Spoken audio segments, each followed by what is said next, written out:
నమస్కారం city news కి స్వాగతం. ముందుగా ముఖ్యాంశాలు.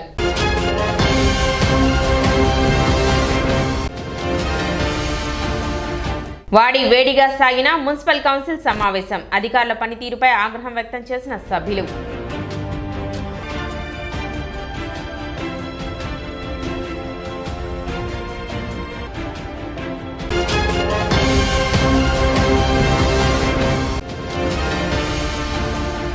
పట్టణంలో ఘనంగా టీడీపీ ఆవిర్భావ దినోత్సవ వేడుకలు నిర్వహించిన టీడీపీ శ్రేణులు.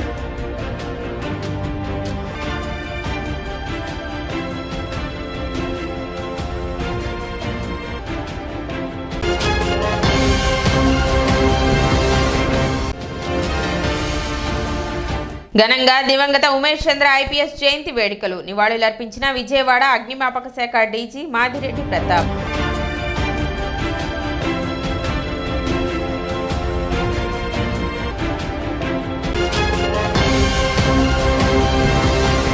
శనివారం జరిగిన తెనాలి పురపాలక సంఘ మున్సిపల్ కౌన్సిల్ సమావేశంలో తీవ్ర గందరగోళం నెలకొంది. అత్యవసర సాధారణ సమావేశాలను ఉదయం కౌన్సిల్ హాల్లో చైర్పర్సన్ తాడిబోయిన రాధిక అధ్యక్షతన నిర్వహించారు. సమావేశంలో భాగంగా కాంట్రాక్ట్ బిల్లుల చెల్లింపు విషయంలో సభ్యులు పలు సమస్యలను లేవనెత్తారు. దీంతో సమావేశంలో అధికారులు సభ్యుల మధ్య తీవ్ర వాదోపవాదాలు చోటు చేసుకున్నాయి. కమిషనర్ వివరణ ఇచ్చినప్పటికీ సభ్యులు శాంతించలేదు. కమిషనర్ వివరణ ఇచ్చే సమయంలో గత 5 సంవత్సరాల నుండి ఏది కొనసాగుతుందో అదే ఇప్పుడు కొనసాగుతుంది అనటంతో టీడీపీ ఫ్లోర్ లీడర్ పసుపులేటి త్రిమూర్తి లేచి గత పాలకులు అధికారులు చేసిన తప్పులను తమకు ఆపాదించవద్దని, కమిషనర్ అన్న మాటలను వెనక్కి తీసుకోవాలని పట్టుబట్టారు. అధికారుల అలసత్వం వల్ల బిల్లులు సరిగా చేయడం లేదని, అటువంటి వారిపై చర్యలు తీసుకునేందుకు అనుమతి కోరుతూ ఒక కమిటీ ఏర్పాటు చేయాలని, అదేవిధంగా క్రమశిక్షణ కమిటీ ఏర్పాటు చేయాలని చైర్పర్సన్ తాడిపోయిన రాధికకు సభ్యులు వినతి పత్రం అందజేశారు.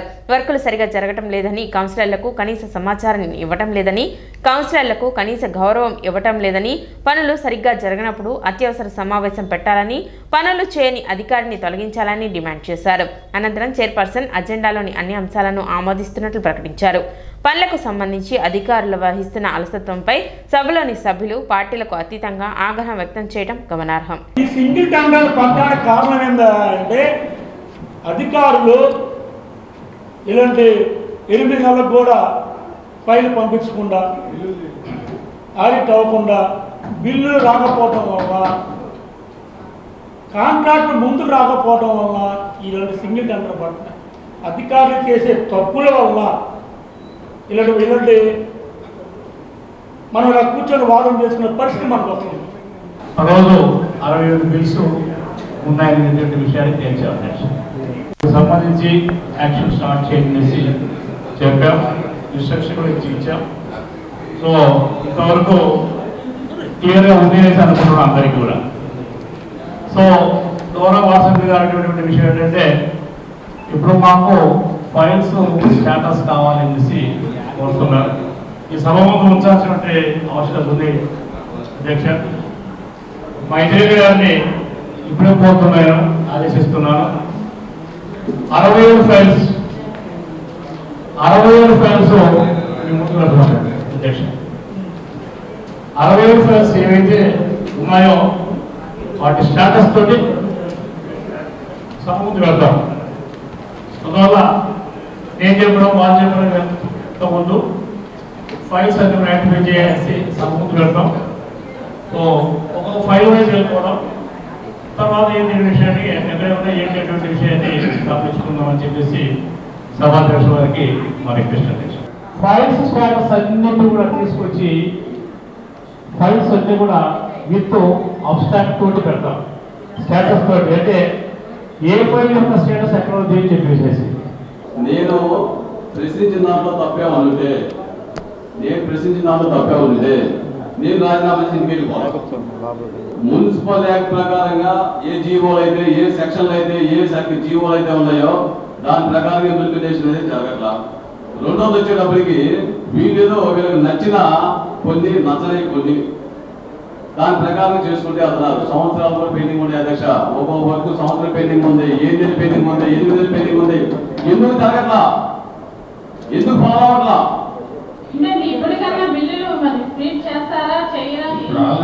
ఇవాళ గవర్నమెంట్ లేదా అధ్యక్ష, ఇవాళ గవర్నమెంట్ లేదు. ఇవాళ అసలు ఏం జరుగుతుందో తెలీదు. కమిషనర్ అలాంటి ప్రకారం కమిషనర్ పెడతారు. ఏ వర్క్ ఎక్కడ జరుగుతుంది ఏంటి అనేది కౌన్సిల్ సభ్యులకి తెలియాల్సిన బాధ్యత ఉందా లేదా? ఎన్ని వార్డులు జరిగేటప్పుడు కౌన్సిలర్స్ గౌరవ కౌన్సిలర్స్ సమాచారం ఇస్తున్నారా లేదా? ఇస్తున్నారు. ఎక్కడ మీరు చేసిన 5 సంవత్సరాల క్రితం చేసిన తప్పులన్నీ తీసుకొచ్చి ఈ రోజు మా మీరు రుద్దామనే కుదరదు.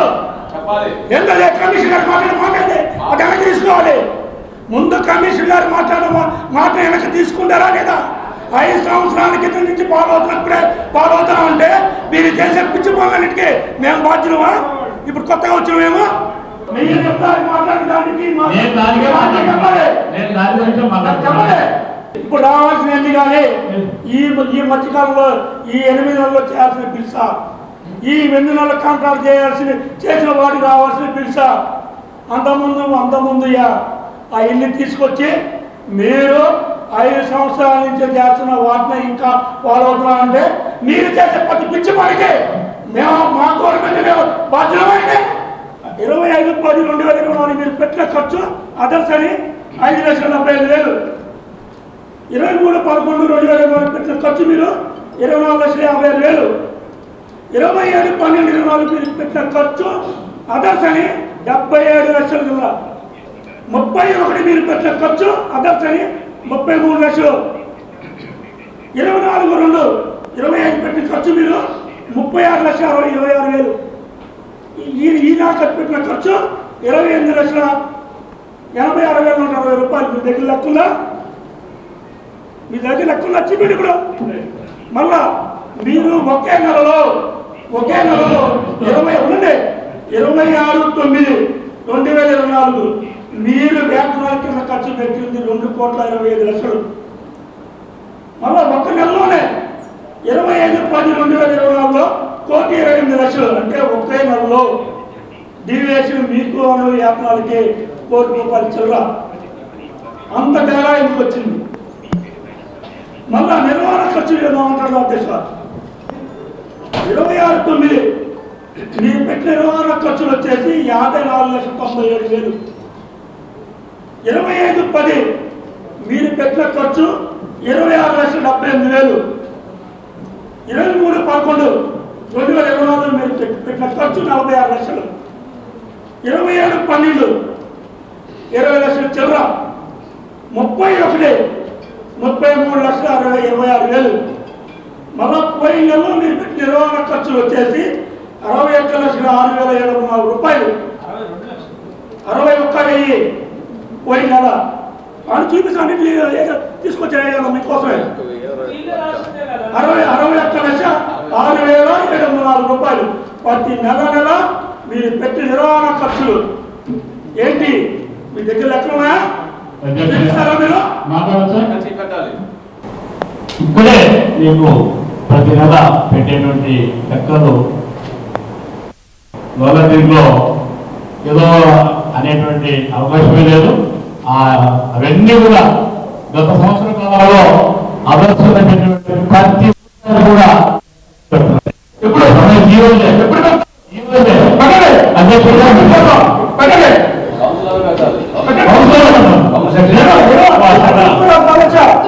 ఏ గ్రేడ్ ప్రకారం ఇస్తున్నారు?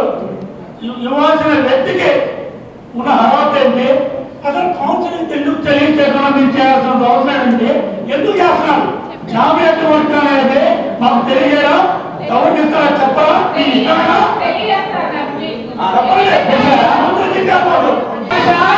ఎంతమంది ఎన్నిసార్లు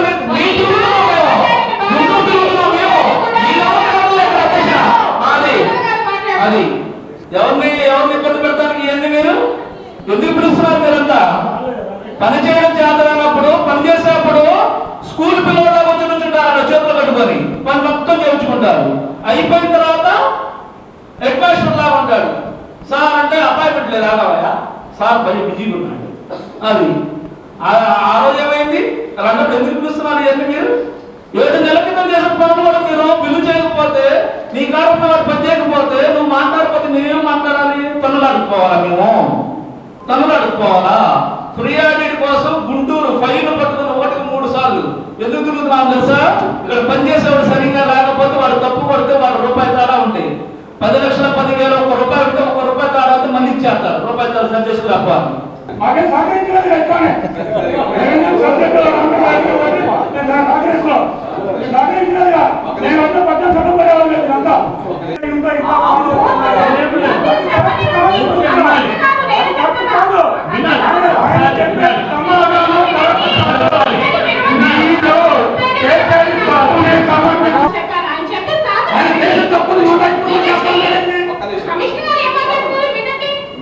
వైసీపీ వాసం పోరా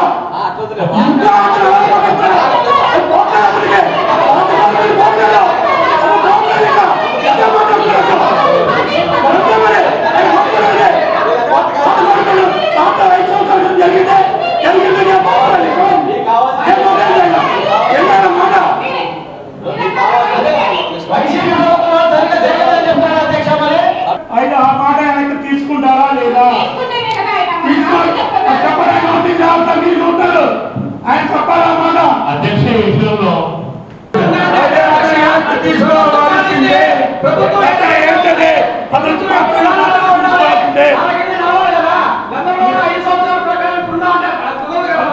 నేను సెక్షన్ 56 గురించి చెప్పేటువంటి క్రమంలో మీరు 5 సంవత్సరాలటువంటి వర్డ్ ఫ్లో వచ్చింది కానీ యువతి ఉద్దేశించడానికి కూడా కాదు.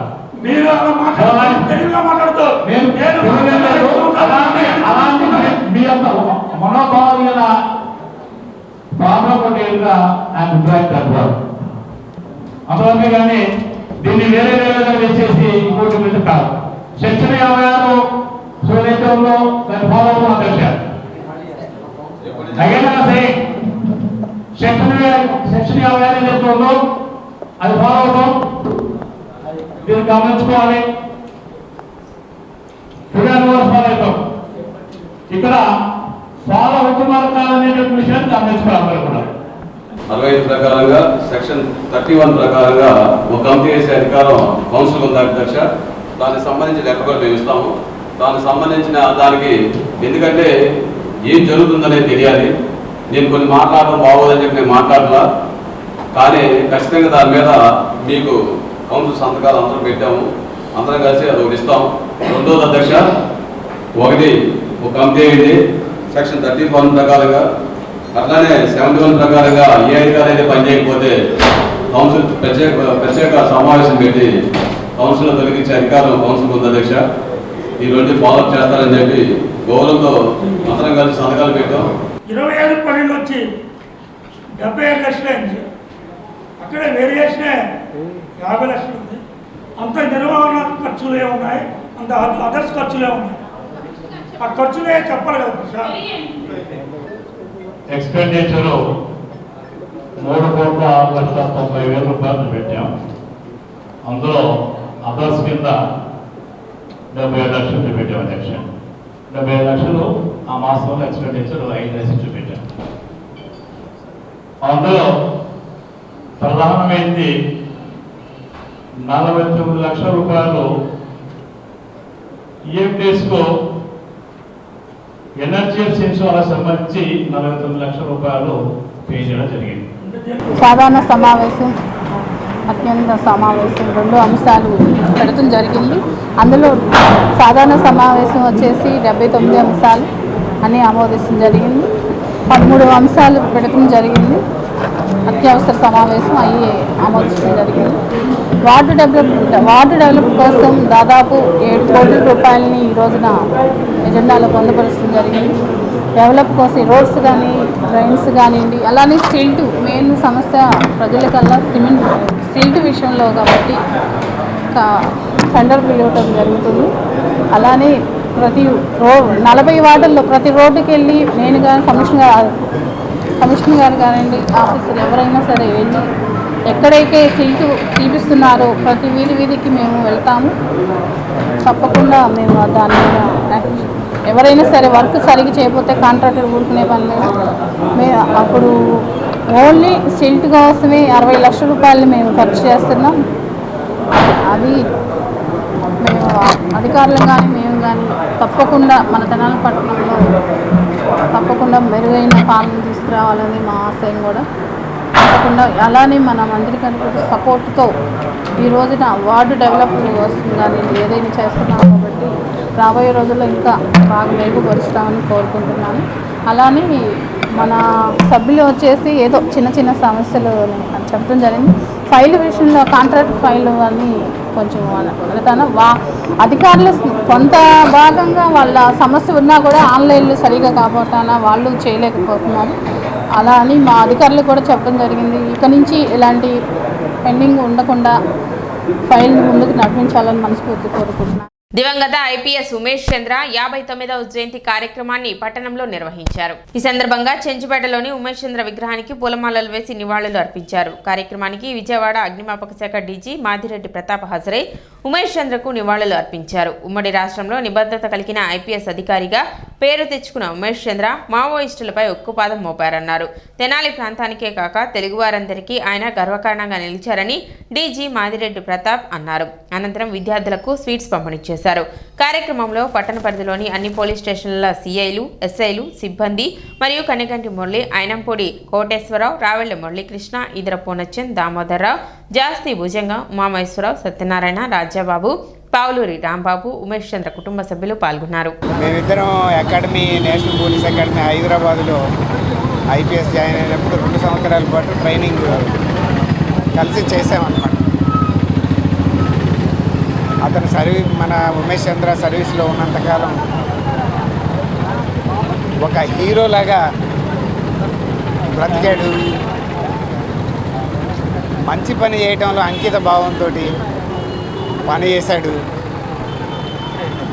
ఆయన స్ఫూర్తితోటి అదేవిధంగా ఇప్పటిదాకా నేను పోలీస్ శాఖలో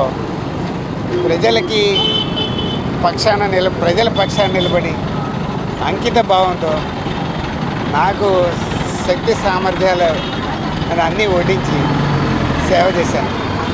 అదే నా సంతృప్తి. ఇప్పుడు ఒక చిన్న విరామం.